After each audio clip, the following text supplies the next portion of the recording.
Bonjour à toutes et à tous et bon dimanche si vous regardez cette vidéo au moment où elle sort. Vidéo, ça rentre dans la collection toutes les rentrées du mois de juin en films, séries et jeux vidéo. Les rentrées avec les soldes, mais les soldes j'en parlerai très peu puisque j'ai fait une vidéo à part sortie le jour des soldes le 23 juin. Donc je vais y revenir mais très peu, très rapidement. Et puis, comme vous le voyez, cette vidéo arrive le premier week-end du mois de juillet, donc fin de la première semaine de juillet, avec un petit peu de retard, c'est normal. J'ai un boulot depuis le mois de juin, un nouveau boulot, j'ai plein de choses à apprendre, et puis en plus, c'est un boulot physique qui est assez épuisant. Du coup, je n'ai que le dimanche de repos et un jour dans la semaine. Et j'en profite pour dormir un maximum parce qu'il y a vraiment besoin. C'est pour ça que vous aurez un peu moins de vidéos comme vous le voyez. Mais rassurez-vous, j'essaierai quand même de vous préparer 2 ou 3 vidéos pour l'été avec quelques shorts. Et puis après, je me réorganiserai pour la rentrée pour essayer de faire des choses de manière plus régulière. C'est parti, sans plus attendre. Je pense que la vidéo ne durera pas énormément de temps parce que même s'il y a des rentrées, il y en a assez peu. Et pour la vidéo prochaine, donc je ne sais pas encore si je ferai une vidéo pour le mois de juillet et une pour le mois d'août, ça rentre dans la collection, ou si j'en ferai une seule pour tout l'été, vu que je vais rentrer assez peu de choses cet été. Je pense, je sais pas encore, mais je verrai si l'idéal c'est une ou 2 vidéos. N'hésitez pas à me dire en commentaire. C'est parti. Et on commence avec les films et séries comme d'habitude, et avec Mortal Kombat, les gardiens du royaume. Cette fois-ci le DVD volume 1, j'avais déjà rentré le volume DE il y a, me semble, 2 mois en arrière. Alors c'est la série animée en 13 épisodes. C'est très difficile, voire quasi impossible de se procurer le DVD numéro 3. Je ne l'ai jamais vu sur aucun site d'occasion ou neuf, je ne l'ai jamais vu à part. En revanche, il existe le coffret avec les 3 DVD. Alors, je n'ai pas encore le coffret parce que le coffret coûte très cher, plutôt aux alentours des 50 €.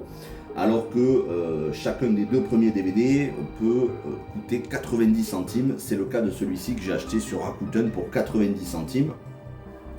Donc j'attendrai de voir si je trouve le 3e DVD ou si je peux trouver la trilogie, le coffret trilogie en entier. Mais 50 €, je vais peut-être pas les mettre. À voir. En tout cas, pour l'instant, je possède les 2 DVD sur les 3, ce qui fait 9 épisodes sur les 13 existants. Une fois que j'aurai le 3e DVD, j'aurai l'intégralité de tout ce qui est sorti en Mortal Kombat, en film, série, mini-série, web-série, reboot. Et je vous prépare donc une vidéo pour le mois d'octobre, avant la sortie de Mortal Kombat 2, la suite du reboot de 2021. Je vous prépare une vidéo où je vous présenterai l'intégralité de tout ce qui existe en Mortal Kombat, film et série. Ça, c'était pour les séries. Pour ce qui est des films, alors je vais commencer par celui-ci. Bayonetta, j'espère qu'il n'y a pas trop de reflets, Bayonetta Bloody Fate. Alors c'est un petit peu particulier, attention, parce que il existe beaucoup de versions, mais il n'en existe aucune en français, ni audio français, ni sous-titres français. Il faut savoir que donc le film n'a jamais été traduit, mais en revanche, on peut se le procurer sur beaucoup de sites, y compris tout neuf, que ce soit Amazon, Rakuten, je crois même qu'on peut, bon, sur eBay bien évidemment, on peut le trouver en occasion sur Vinted et Le Bon Coin, mais attention à la version que vous choisissez. Donc forcément, vu qu'il n'existe pas en français, je vous conseille la version anglaise ou éventuellement espagnole. Sachant qu'il existe aussi une version en coréen et une version en allemand. Mais dans la version en allemand, c'est que de l'allemand et du japonais. Il n'y a pas d'anglais. Ce qui est assez embêtant. Donc la version allemande, elle se trouve pas excessivement chère pour environ 16 €, mais vous n'aurez pas d'anglais. Donc à moins de comprendre l'allemand ou le japonais, ça va être compliqué. C'est pour ça que j'ai commandé ce Bayonetta Bloody Fate aux États-Unis via Rakuten. Il m'a coûté 21 €. C'est un combo Blu-ray plus DVD qui est tout neuf sous blister, comme vous le voyez. Alors là, je l'ai commandé, il me semble, je crois que je l'ai commandé à la fin du mois de mai. Ça devait mettre environ une trentaine de jours à arriver. Donc je devais le recevoir, non, fin du mois d'avril, et ça devait mettre une trentaine de jours à arriver, c'est-à-dire fin mai. Vous auriez dû l'avoir dans la vidéo du mois précédent. Sauf qu'il y a eu du retard. Et Rakuten m'a envoyé un mail en me disant écoutez, est-ce que vous avez reçu le film? J'ai dit toujours pas. Ils m'ont dit si dans 3 jours vous l'avez pas reçu, on envoie une réclamation pour que vous soyez remboursé. J'ai dit ok. Ce qui est arrivé, au bout de 3 jours, je n'avais toujours pas reçu, 3 jours après leur mail, j'avais toujours pas reçu le film. Ils ont déclenché un remboursement, ce qui fait que les 21 € ont été remboursés intégralement par Rakuten. Et le lendemain d'avoir reçu le remboursement, je l'ai reçu dans ma boîte aux lettres. Donc il a eu du retard, mais finalement il est arrivé. Ce qui fait que le film est revenu gratuit. Et avec cet argent-là, j'en ai profité pour acheter un autre film qui lui n'est pas donné et qui est assez rare. C'est ce Mirai Ninja. J'espère que vous le voyez bien à l'écran. Mirai Ninja ou Cyber Ninja, comme vous voyez sur sa tranche. Voilà, Cyber Ninja. Ou Mirai Ninja qui est le titre original, Cyber Ninja, le titre US. Alors attention, ça n'est pas un DVD officiel, c'est un bootleg, autrement dit une copie fait maison que j'ai commandé sur eBay, qui m'est venu, il me semble, d'Australie, je crois. Mais c'est du region free, donc du DVD non zoné que l'on peut lire sur n'importe quel lecteur DVD, Blu-ray ou console de jeu. Et où il y a les sous-titres anglais intégrés, puisque le film n'est jamais sorti, à ma connaissance, intégralement doublé en anglais, encore moins en français. Il existe 3 manières de se procurer ce film, qui est la toute première adaptation de jeu vidéo, je le rappelle, puisque j'ai fait au début de l'année, je crois que c'était en février ou mars, j'ai fait une vidéo critique pour vous présenter ce film, allez la voir. Il y a 3 manières donc de se procurer cette toute première adaptation de jeu vidéo.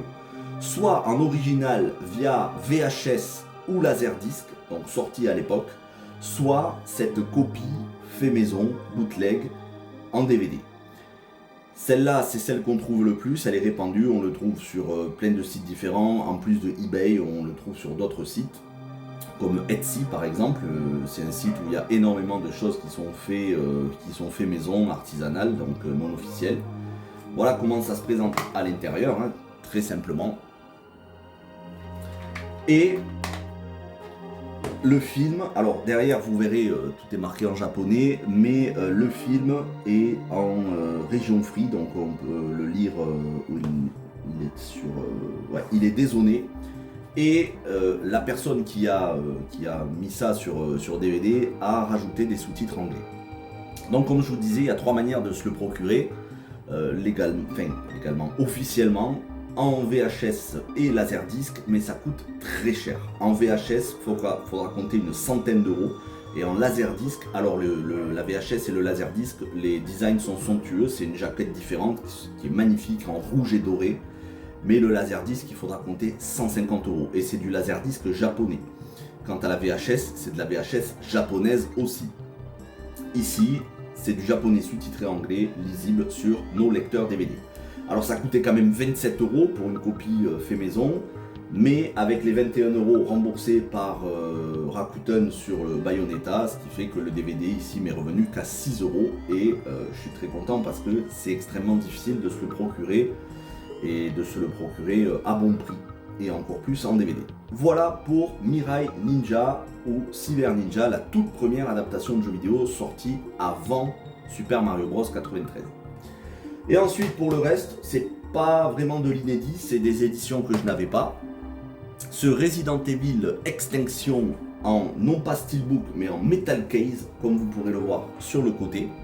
Voilà, c'est du metal case. La différence, voilà comment ça se présente. Voilà. Ça se voit sur la tranche du milieu. On voit que c'est un metal case. Il n'y a pas de séparation. C'est pour ça que ça se présente de cette manière. Voilà. Et là, ça m'est revenu à 3,50 € sur Vinted. C'est en très bon état. Les disques sont en très bon état. Le boîtier métal est en très bon état aussi.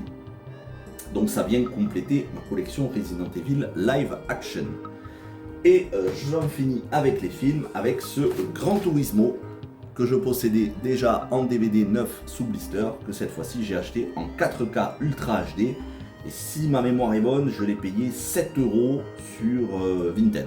Voilà, 7 €. Combo. Blu-ray Blu-ray 4K.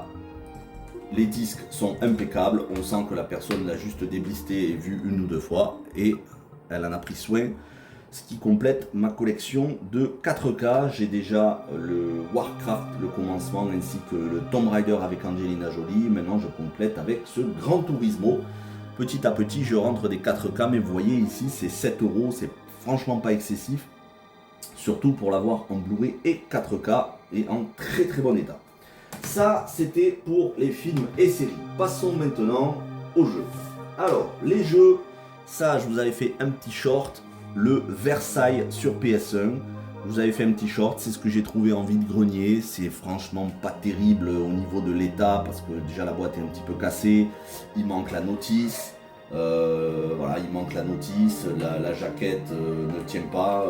Franchement, voilà, il faudra que je remette ça à sa place.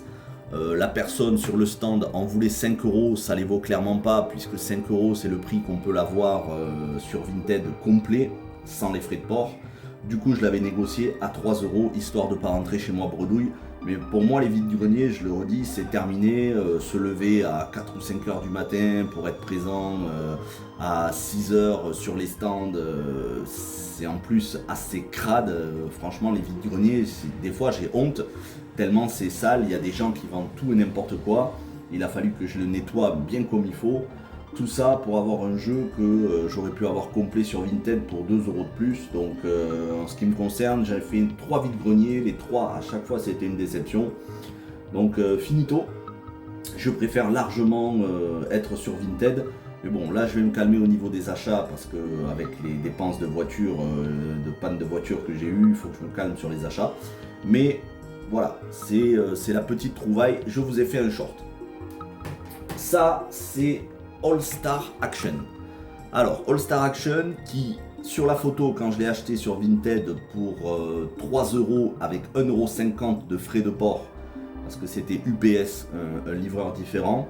Donc le jeu m'est revenu à 4,50 €. All Star Action, c'est un Phoenix Game. Phoenix Game, si vous connaissez un petit peu la chaîne de Gwenju Gaming, il en a parlé dans une vidéo. C'est des jeux tout pourris. C'est des espèces de plagiat, de contrefaçon de jeux. À l'intérieur, c'est blindé. Vous avez des dizaines et des dizaines de jeux, mais ils se ressemblent tous. C'est injouable, c'est insipide. Je l'ai acheté déjà pour la curiosité et parce que c'est un jeu en 2 CD et qu'il était en état quasi neuf sur la photo. Sauf que ça, c'était sur la photo. Dans le transport, il a été un petit peu éclaté. Donc là, vous le voyez, la boîte, il manque un morceau. Et encore, j'ai changé la boîte arrière. J'ai changé la boîte arrière avec une autre boîte que j'avais. J'en ai mis une toute neuve parce que là aussi, c'était éclaté. Au niveau des charnières, ça tenait pas. Bon, les transporteurs ont fait n'importe quoi. Heureusement, la notice, qui est quand même bien épaisse, la notice est impeccable. Et les 2 disques, comme vous voyez, les 2 disques n'ont aucune rayure. Après, visuellement, c'est moche. Hein. Visuellement, ça reste du basique, noir et blanc, disque 1, disque 2. C'est du multilangue, donc vous inquiétez pas, hein, c'est du multilangue avec français. Donc voilà ce qu'on a comme type de jeu: Battle Trucks, Ride the Waves, Speed Demon, Superbike. Donc des jeux de moto, des jeux de course. C'est des jeux qui voilà, c'est franchement pas terrible, mais c'est pas très grave, c'est pour la curiosité et c'est pour la nostalgie. C'est un jeu PS1 et il est en français. Ça vient compléter ma liste de jeux qui sont pas forcément très bonnes, mais que j'ai envie de découvrir pour la curiosité. Phoenix Game, ils ont fait des jeux comme ça sur les 2 premières PlayStation. Je sais pas, je crois qu'ils en ont pas fait sur PS3, mais sur les 2 premières PlayStation, ils ont sorti. Pareil, sur PlayStation 2, ils avaient sorti Arcade Action avec une quinzaine de jeux, des jeux qui sont moches et qui servent à rien, mais voilà, c'est la curiosité historique. Ensuite, sur PlayStation 2, que j'ai eu pour 1 €, le Lassie, donc l'adaptation de la série Lassie, pour ceux qui connaissent, ça c'est une série de mon enfance. Complet avec le disque sans rayure et la notice, voilà, en plutôt bon état. C'est pas en excellent état, mais ça reste en très bon état pour 1 € que j'ai commandé sur Vinted et que j'ai reçu avec un peu de retard, mais Vinted en ce moment ils sont à la ramasse. Mais bon, ça va, ça fait plaisir pour 1 €, je suis content. Au niveau PlayStation 3, le Sega Mega Drive Ultimate Collection. Alors le Sega Mega Drive Ultimate Collection qui comprend 40 jeux. Alors ici il est en version multilingue, anglais et français. Voilà. Mais rassurez-vous, il y a le français, entré dans la légende en HD. Donc je vais vous dire un petit peu ce qu'il y a, mais il n'y a pas tous les autres, il n'y a pas tous les titres. Rien que ce qui a marqué derrière, Sonic 1, 2, 3, Streets of Rage 1, 2, 3, Echo le Dauphin, les Shining Force 1 et 2, Golden Axe 1, 2 et 3, Sonic Knuckles, Fantasy Star 2, 3, 4, je me demande s'il n'y a pas le 1, Alex Kidd, Shinobi, Columns, Altered Beast, Sonic Spinball, Kid Caméléon, Vectorman et il y en a d'autres. Vous avez la liste sur jeuxvideo.com. C'est la compilation ultime avant le Sega Mega Drive classique sorti sur PS4. De toute façon, sur chaque console, à partir de la PS2, il y a eu des compilations des jeux Sega Mega Drive. Alors sur la PlayStation 2, ça s'appelait Sega Mega Drive Collection sur PS2. Il y avait un petit peu moins de jeux, il y en avait une trentaine. Là, sur PS3, il y en a une quarantaine. Et sur PS4, je crois qu'il y en a une cinquantaine. Donc à chaque console ils ont ressorti la compilation en rajoutant des jeux Mega Drive. Voilà, moi quand on parle de rétro c'est génial, les consoles rétro c'est super, mais aujourd'hui si je dois jouer aux jeux Mega Drive ou d'autres consoles par exemple, je préfère y jouer dans ce genre de version. Au moins il y a une résolution HD, j'ai pas besoin de faire un branchement avec d'anciennes consoles où il faut que je mette une prise, un adaptateur HDMI et tout, compliqué. Là je le mets sur ma PlayStation 3, j'y joue et je suis tranquille. J'y joue avec une manette PS3, même si j'aimais beaucoup les manettes Mega Drive. Mais voilà, il y a le confort de jeu et il y a quasiment tous les jeux que j'aimais dans mon enfance, sauf Mickey Castle of Illusion. Celui-là, il faudra que j'essaye de trouver s'il n'y a pas eu un remaster ou une ressortie. Sinon, je le prendrai sur Mega Drive. Mais je suis très content de l'avoir eu pour 6 €. Alors, il était affiché à 16. Je l'ai eu pour 6 à Easy Cash parce que c'est un ami vendeur qui travaille là-bas et qui m'a fait la réduction. Donc très très content. Et puis le jeu est complet en très bon état. Il y a la notice, comme vous voyez.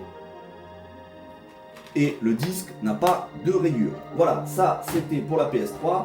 La PS4 que j'ai reçue au début du mois de juin. Je l'avais commandé fin mai, mais il a eu un petit peu de retard et il est arrivé première semaine du mois de juin. Le Lara Croft and the Temple of Osiris. Donc Lara Croft et le Temple d'Osiris. C'est un Tomb Raider un petit peu spécial, en vue de dessus, façon Diablo-like. Alors le jeu peut se jouer seul ou en coop, il me semble. C'est le deuxième jeu dans ce genre-là. Le premier, c'était Lara Croft and the Guardian of Light, qui a eu une sortie physique par Limited Run, mais qui est quasi introuvable aujourd'hui, parce que Limited Run, comme le nom l'indique, c'est limité. Et du coup, le Guardian of Light, on peut le trouver qu'en démat. Mais moi, le démat, je prends pas. Du coup, ce Lara Croft et le Temple d'Osiris, que j'ai eu pour 7 €, environ 7,60 € je crois, sur Vinted. Il me semble, frais de port inclus. Donc il devait coûter moins cher encore. Le jeu est en très bon état, complet, donc voilà, il y a le petit Production Register Card, le disque sans rayures et le jeu est bien évidemment en français. Parce que même s'il s'appelle The Temple of Osiris, l'arrière est en français, le jeu est en français. Ce qui fait que j'ai tous les Tomb Raider en fait, tous ceux existants, tous les anciens, du 1 au 9, donc Tomb Raider 1 à 6. Le Legend Anniversary Underworld, la trilogie Survivor avec le Tomb Raider, Rise of the Tomb Raider, Shadow of the Tomb Raider et ce Temple of Osiris. Le seul que je ne possède pas, c'est le Guardian of Light puisqu'il est en dématérialisé. Et maintenant, il va falloir que je me procure les Tomb Raider beaucoup plus rares, ceux qui sont en cartouche sur Game Boy Advance. Mais voilà. Sinon, tous les plus connus, je les possède. Et enfin, ce Bard's Tale Director's Cut, le Bard's Tale 4, alors qui, là aussi, je l'ai acheté à Easy Cash à 5 €, j'ai même pas eu besoin de négocier, le prix avait été mis à 5 €. Alors Easy Cash, ils ont tendance, et c'est pareil pour Cash Express, et encore, Easy Cash, ils font plus, parce que Cash Express, ils le font un peu moins. Ils ont la fâcheuse tendance d'enlever le blister quand ils rachètent des jeux neufs. Parce que des fois, il y a des clients qui viennent vendre des jeux tout neufs. Et celui-ci, quand j'y suis allé, justement, il y a les personnes qui le vendaient. et elle le vendait neuf sous blister. Mais le vendeur ou le directeur, je sais plus, il débliste les jeux et il les met en rayon. Donc à partir du moment où tu déblistes, c'est de l'occasion, c'est pas du neuf. C'est comme Micromania quand ils disent on vend des jeux neufs qui sont déblistés. Non, c'est pas neuf, c'est d'occasion. Ce qui garantit que le jeu est neuf, c'est qu'il soit sous blister, comme à l'usine. Enfin, le blister officiel en plus.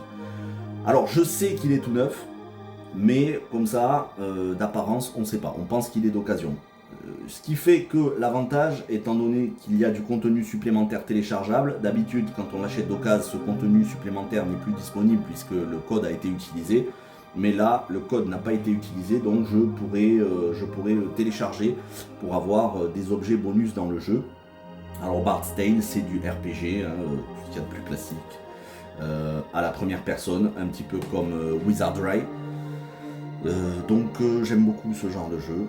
5 €, 4,99 €, j'ai même pas hésité, surtout qu'il venait de le rentrer.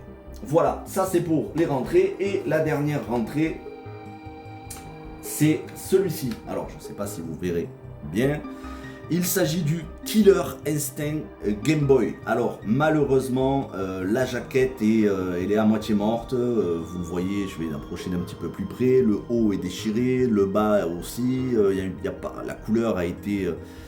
ouais, ça a perdu une partie de sa couleur. Alors normalement, alors ça c'est un jeu de mon enfance que j'avais quand j'étais gosse sur Game Boy. Normalement le jeu coûte environ une dizaine d'euros, un petit peu plus, entre 10 et 12 €. Et je l'ai eu, alors il était affiché à 4,99 € à Cash Express, j'ai négocié et je l'ai eu pour 4 €, donc 3,99 €. 4 € alors que normalement il en coûte entre 10 et 12 sur Vinted, ce qui est une très bonne affaire. Et la cartouche, j'ai regardé, me semble en bon état au niveau des circuits, imprimés, donc je pense qu'elle doit fonctionner.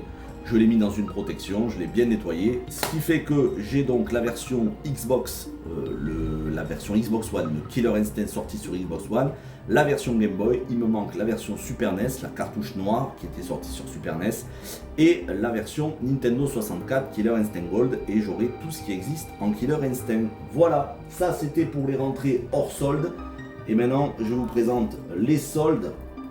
Alors rapidement, hein, parce que je l'ai déjà fait dans une vidéo, mais je vais vous montrer une rentrée inédite. Donc le Crisis Core, Final Fantasy VII, Réunion, je l'ai eu pour 15 € à Micromania. Le Endless Luminous, que j'ai eu à Auchan pour 12 € sur Switch. Le Sifu Vengeance Edition, que j'ai eu pour une dizaine d'euros à Auchan sur Switch, dans son édition avec Steelbook. Et là, c'est la rentrée inédite que je ne vous avais pas montré, que j'ai acheté sur Red Art Game. Là, j'en suis très content. C'est le Sword of the Vagrant sur PS4. Un excellent RPG en 2D, façon Odin Sphere. Pour ceux qui ont connu, d'ailleurs, il est ressorti sur PS3 et PS4, Odin Sphere Left Razir. On est dans le même type de jeu, le Sword of the Vagrant. Voilà, je vous montre comment ça se présente. Voilà. Ça a l'air magnifique, du RPG, de l'action RPG en 2D, les décors ont l'air magnifiques. Alors je pourrais pas vous dire si c'est du Metroidvania ou ce genre de choses parce que je m'y connais pas assez dans ce genre de jeu, mais j'ai eu un coup de cœur et je l'ai eu pour 17,50 € sans frais de port offerts grâce à Choco Bon Plan. Je vous encourage vraiment à aller sur le site Choco Bon Plan. De toute façon, tous les collectionneurs connaissent ce site parce que des fois, ils ont des partenariats avec certains éditeurs. Ici, ils avaient un partenariat avec Red Art Games et on pouvait utiliser une fois un code pour avoir les frais de port offerts. Et donc, comme il n'y a que ce jeu-là qui m'intéressait, j'ai fait qu'un seul achat, c'est ce Sword of the Vagrant. Et à l'intérieur, il y a un double poster. C'est pour ça que le jeu est un peu plus lourd que les autres. Il y a un double poster offert à l'intérieur. Mais sinon voilà, le jeu est magnifique, je suis très content, c'est le jeu soldé qui m'a coûté le plus cher, mais ça c'est ce genre de jeu, c'est pas extrêmement courant non plus, donc on risque de le trouver beaucoup plus cher hors solde. Et puis pour les autres, le Dordogne sur PS5 que j'ai eu à Micromania pour 15 €, le Rise of the Ronin que j'ai eu pour 15 € à Auchan, le Cyberpunk Edge Runners, non, Cyberpunk 2077 que j'ai eu pour 15 € à Auchan, c'était le seul exemplaire. Le Unicorn Overlord que j'ai eu pour une dizaine d'euros à Auchan, c'était un des seuls exemplaires. Le Truck Driver The American Dream que j'ai eu pour 5 € à Auchan, 9 sous blister. Le New Tales of the Borderlands que j'avais déjà sur PS4. Du coup, je l'avais d'occasion, j'ai upgradé et j'ai mis en vente ma version PS4 et je ne garde que la version PS5 9 sous blister. Et enfin, le Starfield. Donc en fait ça sert à rien, hein. J'ai regardé, c'est une extension de jeu, il n'y a pas de disque inclus, mais c'est surtout pour le Steelbook, donc il m'a coûté 7,50 €. C'est surtout pour le Steelbook, voilà, un Steelbook pour 7,50 € tout neuf. Si un jour je joue au jeu en dématérialisé, au moins j'aurai une trace physique du jeu, voilà. Et puis franchement un Steelbook pour 7,50 €, ça a l'air pas mal du tout, même si le jeu a eu des pas très bonnes critiques. Voilà, donc ça vous fait tout ça. Les soldes, hors soldes, ce qui fait environ 3, 6, 9, 10, 11, ce qui fait environ 22 rentrées dans le mois de juin. Alors là, pour l'instant, au mois de juillet, j'ai commencé à rentrer des petites choses, pas beaucoup, quelques jeux PS5 soldés. Puisque n'oubliez pas, les soldes ne durent pas que le jour des soldes, elles durent aussi tout le mois de juillet. Il y a plusieurs démarques. D'ailleurs, sur le site Just for Games, en ce moment, il y a la deuxième démarque. Donc, il y a des jeux qui ont encore baissé le prix. Et dans les stocks, dans les grandes surfaces, en tout cas dans certaines enseignes, ils remettent une partie du réassort. Donc, faut pas hésiter. Je me suis procuré notamment un jeu en très bon jeu. Que vous découvrirez lors de la prochaine vidéo sur PS5 9 sous blister pour très bas prix et que je n'avais pas eu pendant les soldes, pendant la première journée. Donc vous verrez tout ça dans la prochaine vidéo, mais je pense quand même que cet été je vais freiner sur les achats parce que voilà, en plus j'ai pas le temps de trop faire les boutiques en travaillant. Voilà pour le mois de juin, n'hésitez pas à me dire ce que vous avez trouvé en solde, ce que vous avez rentré en films, séries, jeux vidéo. Donc, vous savez, bien évidemment, les films ce sont des adaptations de jeux vidéo, j'achète quasiment aucun film en dehors des adaptations de jeux vidéo. Mais bon, après chacun fait ce qu'il veut, hein. J'ai pas la place de tout acheter, je privilégie les jeux et les adaptations de jeux. Merci d'avoir regardé cette vidéo, n'hésitez pas donc à me dire en commentaire ce qui vous intéresse, ce que vous avez déjà, ce que vous avez rentré. On se retrouve dans le courant du mois sûrement pour une autre vidéo et sinon pour le mois d'août pour d'autres vidéos et j'essaierai de vous faire des petits shorts en attendant. Merci, portez-vous bien et ciao tout le monde.